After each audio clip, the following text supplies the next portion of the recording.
दूसरा नाम है self financing.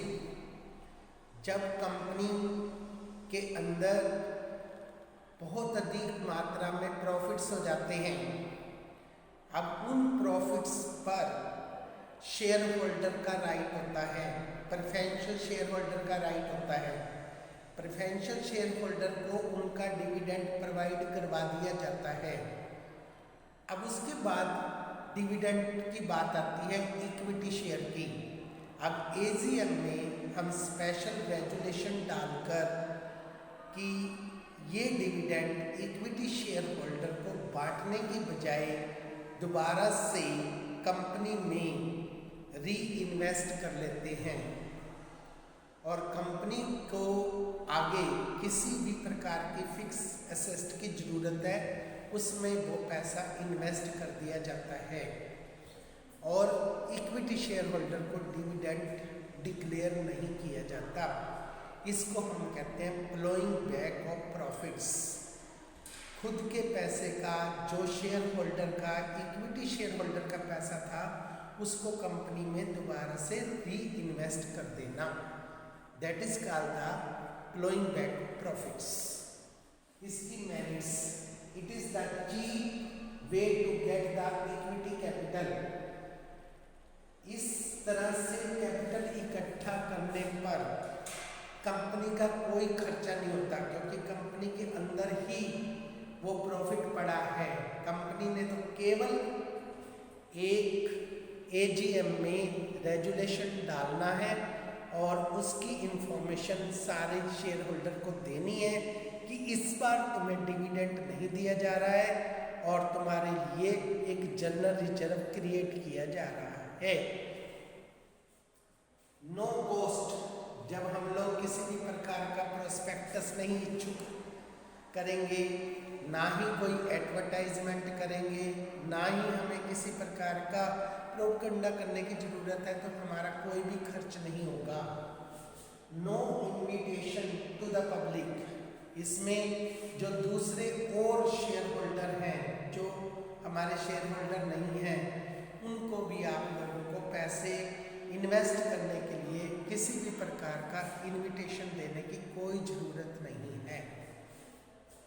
Increase the reserves, जितनी मात्रा में आप इक्विटी शेयर होल्डर के प्रॉफिट्स का यूज़ करेंगे उतनी मात्रा में आप उनके लिए एक रिजर्व तैयार करेंगे, that is called the general reserve. और जितने कंपनी में रिजर्व ज़्यादा मात्रा में तैयार होते हैं उतनी उस कंपनी की बैलेंस शीट सॉलिड मानी जाती है।